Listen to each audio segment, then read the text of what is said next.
আমরা মাছে ভাতে বাঙালি। আসসালামু আলাইকুম বন্ধুরা, কেমন আছেন সবাই? আজকে ছোট মাছের একটি রেসিপি নিয়ে চলে এসেছি। কাসকি মাছ তো আমরা সবাই চিনি। চলুন দেখে নেওয়া যাক রান্নার জন্য কি কি উপকরণ নিয়ে নিলাম কুচো করা পেঁয়াজ, নিয়ে নিলাম কয়েকটা কাঁচামরিচ, নিয়ে নিলাম পাতলা করে কাটা একটা টমেটো, আর ধনিয়া পাতা, একটা আলু কুচি করে নিলাম। আজকে কুচি করা আলু দিয়ে কাসকি মাছটা রান্না করব। ছোট মাছে একটু ছোট কুচি করে আলু দিলে ভালোই লাগে। আজকে হাতে মেখেই আমি রান্নাটা করব।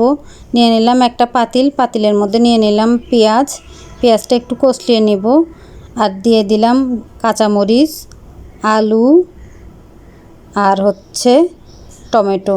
শক্ত জিনিসগুলো আমি আগে মাখিয়ে নেব, কারণ মাছ দেওয়ার পরে আমি এটা বেশি মাখাইতে পারবো না, তাই আমি শক্ত জিনিসগুলো আগে হাতে মেখে একটু নরম করে নেব।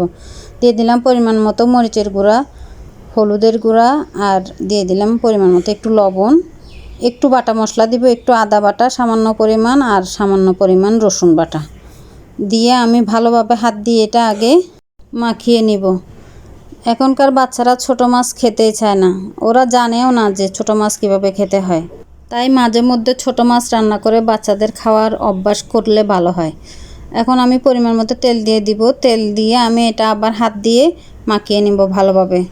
ছোট মাছ, মলা মাছ, কাসকি মাছ যারা পছন্দ করে ওনারা ছোট মাছ রান্না করলে এক প্লেট ভাত শুধু মাছ দিয়েই খেয়ে নিতে পারে।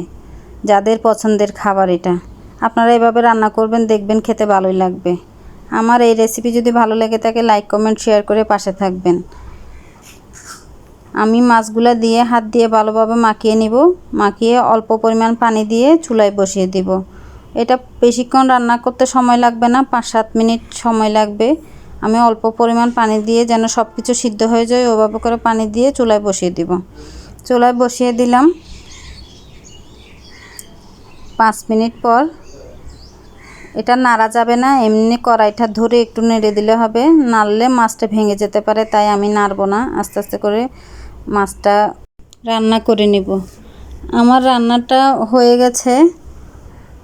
এখন আমি একটু ধনিয়া পাতা দিয়ে মিনিট খানিক রান্না করে নামিয়ে নেব। ছোট মাছ তো আমাদের শরীরের জন্য অনেক উপকারী, কিন্তু আমরা এখন সময়ের অভাবে বা পাওয়া যায় না সব সময়, তাই খেতেও পারি না। তাই যখন বাজারে দেখি অল্প হলেও আনি। ভুল হলে ক্ষমার দৃষ্টিতে দেখবেন। সবাই ভালো থাকবেন, সুস্থ থাকবেন, আর আমার এই রেসিপি যদি ভালো লেগে থাকে একটা শেয়ার করে দিবেন। আসসালামু আলাইকুম, আল্লাহ হাফেজ।